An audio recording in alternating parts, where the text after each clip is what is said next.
The Kurds are the world's largest ethno-linguistic group without a state of their own. They've been denied an independent state for centuries. Now they may be getting closer to their dream.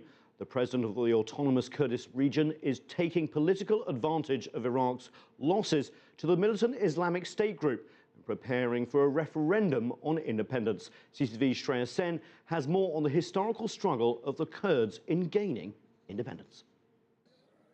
There are an estimated 30 to 35 million Kurds in the Middle East, a traditionally nomadic people with roots in Mesopotamia, Anatolia and Persia.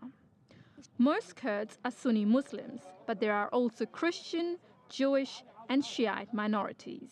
They share a common mother tongue, a group of Iranian languages known as Kurdish, and a history of life on the margins of the greater regional empires in Western Asia. As a multi-religious community, they're united by a historical connection to Kurdistan.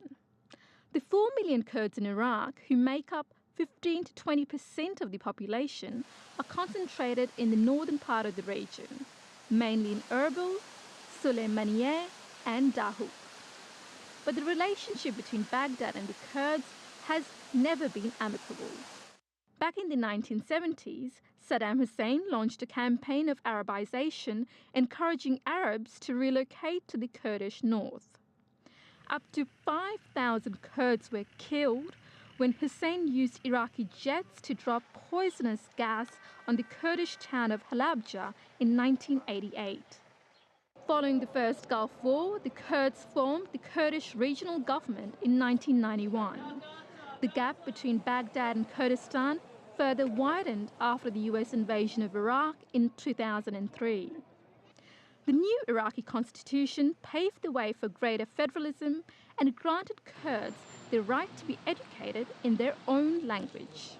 In recent years, Kurdish leaders and the Iraqi government have clashed over shared oil revenues, the exact border of Kurdistan, and how to finance the independent Kurdish militias. This month, the Kurdish government publicly called for Iraqi Prime Minister Nouri al-Maliki to step down after he accused the Kurds of aiding Islamic militants sweeping across Iraq, scoring military victories nearly unchallenged. The collapse of Iraqi defences has strengthened the Kurds in their centuries-old push for independence. Now, they appear closer than ever to attaining the dream of statehood. Earlier this month, Kurdish armed forces seized control of the oil-rich city of Kirkuk, and the president of the Kurdish region has pledged a referendum on independence. This represents the Kurds' boldest move towards statehood in nearly a century. But the Kurds face two major hurdles. Kurdistan is landlocked and reliant on its neighbours for access to the sea. An independent Kurdistan would have to transport its oil by land with the cooperation of its neighbours. And they face difficulty in selling oil supplies abroad. The Kurds' first major oil consignment hit troubled waters after it was pumped to Turkey through a pipeline this month. Big oil companies are reluctant to trade with the Kurds for fear of antagonizing ties with Iraq's state oil organization. Iraq, with the backing of the United States, is treating the oil as stolen goods. Iraq has accused the Kurds of treason and threatened legal action against any buyer of their crude oil. Iran, Syria and Turkey have also long objected to Kurdish statehood, fearing it would stoke separatism among the millions of Kurds who live in their countries. Although the Islamic State's advances allowed Kurds to expand their territory, Kurdistan now shares a 600-mile border with Sunni militants, a dangerous frontier that threatens Kurdish stability.